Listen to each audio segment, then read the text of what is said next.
श्री रामचंद्र भगवान की जय। श्री राम रक्षा स्तोत्र। श्री राम राम रघुनंदन राम राम, श्री राम राम भरताग्रज राम राम, श्री राम राम रणकर्कश राम राम, श्री राम राम शरणं भव राम राम, श्री रामचंद्र चरणों मनसा स्मरामि, श्री रामचंद्र चरणों वचसा गृह्णामि, श्री रामचंद्र चरणों शिरसा नमामि, श्री रामचंद्र चरणों शरणं प्रपद्ये।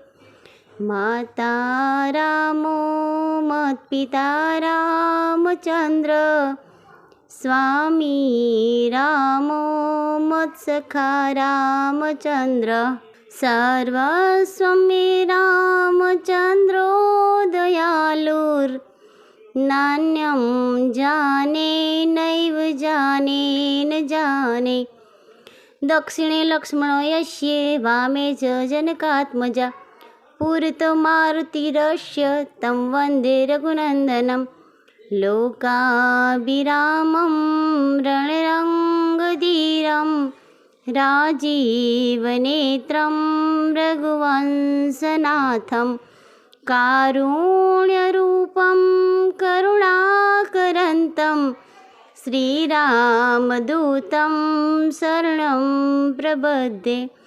मनोजवं मारुततुल्यवेगं, जितेन्द्रियं बुद्धिमतां वरिष्ठं, वातात्मजं वानरयूथमुख्यं, श्रीरामदूतं शरणं प्रपद्ये। कूजन्तं राम रामेति मधुरं मधुराक्षरम्, आरुह्य कविताशाखां वन्दे वाल्मीकिकोकिलम्, आपदामपहर्तारं दातारं सर्वसम्पदां, लोकाभिरामं श्रीरामं भूयो भूयो नमाम्यहम्।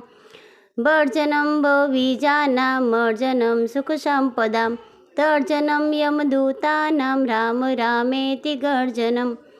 रामो राजमणि सदा विजयते, रामं रमेशं भजे, रामेण विहितानि साचरचमु, रामाय तस्मै नमः।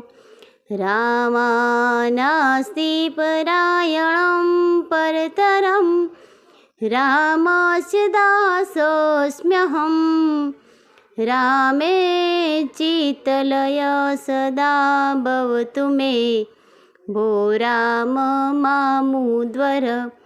राम रामेति रामेति रमे रामे मनोरमे, सहस्रनाम तत्तुल्यं राम नाम वरानने। इति श्री बुद्धकौशिक मुनि विचरितं श्रीराम रक्षा स्तोत्र संपूर्णम्।